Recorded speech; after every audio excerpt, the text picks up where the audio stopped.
This is OwlUp, where learning happens in minutes, not hours. For a deeper journey, explore all our courses at owlup.co. Now, let's dive in.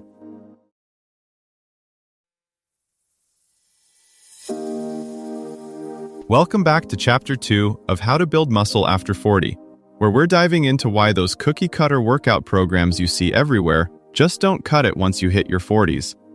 We'll break down the major flaws in standard fitness approaches and why they're actually working against your goals. Let's get into it. About half of people past midlife lose serious muscle, even while following proven gym plans. A man in his late 40s nails every workout, yet every month he feels weaker, stiffer, more tired. The paradox? Doing more of the right program is exactly what's breaking him. The hidden flaw isn't your effort, it's the blueprint you're following. Most proven routines were stress-tested on college athletes, not on people with 25 extra years of miles on their joints, hormones, and sleep. On paper, the sets, reps, and exercises look universal. In the real world, your body is collecting a very different kind of data. Nagging elbows, tight backs, restless nights, brain fog. Those signals aren't signs of weakness, they're feedback that the program architecture doesn't match your current biology. Think of the typical plan: high volume, minimal rest days, lots of barbell work, almost no mobility.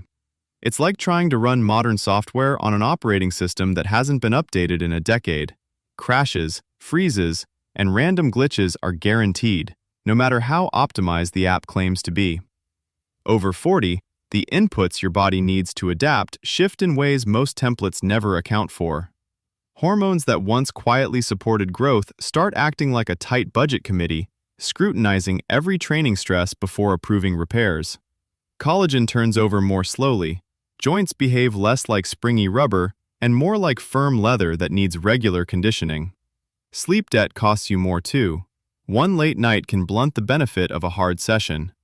None of this means you're fragile. It means progress now depends on smarter loading, cleaner technique, and deliberately planned recovery. Most standard routines fail you for a simple reason. They're built on assumptions that quietly stop being true after about 40. They assume you can tolerate a lot of junk volume, extra sets that tax joints and connective tissue more than they stimulate muscle.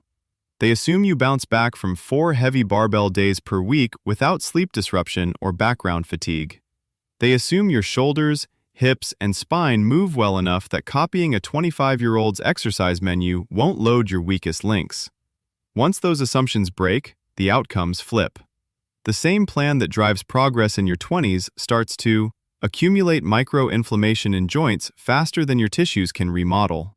Push your nervous system into a low-grade, always-on state. Poor sleep, flat motivation, slower reaction time. Steal recovery resources from muscle growth to repair irritated tendons, discs, and cartilage. That's why plateaus over 40 often feel like, I'm working harder and getting less. You are working hard, but much of that work is now paying an invisible tax. The research you rarely see in glossy programs points in a different direction. Volume. Older lifters respond better to effective sets, those close to technical failure, rather than sheer quantity. 10 sharp sets beat 20 sloppy ones. Frequency. Hitting a muscle 2 to 3 times weekly with smaller doses maintains the signal to grow without overloading a single session. Tempo and power. Intentional, controlled, fast on the way up, smooth on the way down reps keep type 2 fibers online, which directly counters age-related power loss. Planned backing off. Periodized deload weeks let connective tissue catch up, so progress isn't constantly interrupted by layoffs from pain. Mobility and stability. Treating shoulder blades, hips, and trunk like a foundation, not an afterthought, changes how safe heavier loads feel. Ignoring these levers doesn't just slow hypertrophy, it shifts the odds toward rotator cuff tears, cranky knees, and the kind of back tweaks that make you afraid of training. Programs built for younger bodies rarely fail because they're bad, they fail you because they're answering questions your physiology isn't asking anymore. Look at 2 lifters doing the same push day. The 28-year-old finishes 20 hard sets of presses and dips, grabs a burrito, sleeps 6 hours, and still shows up 2 days later ready to repeat. The 52-year-old with a desk job, kids, and a shoulder history runs that script once or twice, then starts noticing a deep ache tying his chest day to his mouse hand.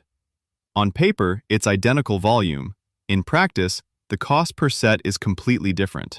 A more over 40 friendly version might cut pressing sets by a third, swap one barbell move for a cable or landmine pattern, and finish with a brief upper back circuit.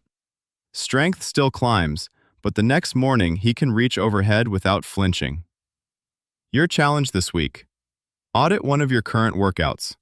For every exercise, ask, could I get the same stimulus with 1 to 2 fewer sets, smoother loading, or a joint-friendlier variation? Run that modified session once. Track not just fatigue, but how you sleep and how your joints feel 24 and 48 hours later. Most people over 40 are quietly beta testing the future of strength training. As more data streams in from wearables, your workouts will start to look less like a fixed playlist and more like a live DJ set. Tempo, volume, and intensity adjusting in real time to match what your body can handle that day. That opens the door to training careers measured in decades, not 12-week transformations, and gyms that function more like personalized performance clinics than equipment warehouses. Conclusion: over time, the standard plan will look as dated as dial-up internet, still functional, but painfully mismatched to the bandwidth you actually need. The opportunity now is to treat your training like an ongoing lab. Tweak variables, watch responses, and keep what serves you. Strength after 40 isn't about chasing youth. It's about upgrading how you adapt. Before next week, ask yourself: 1. Where in my current program am I just following the plan instead of solving the real problem it's meant to address? And what result am I actually trying to create there? 2. If I stop chasing completion, finishing modules, checking boxes, and instead focused on one meaningful outcome this week, what would that be, and how would I know it worked in real life, not just on paper? 3.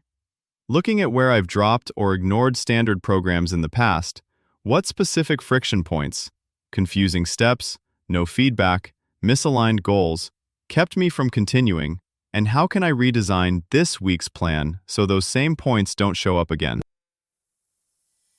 This was OwlUp, your daily step forward. To keep learning with structured courses and more insights, go to owlup.co. Until tomorrow!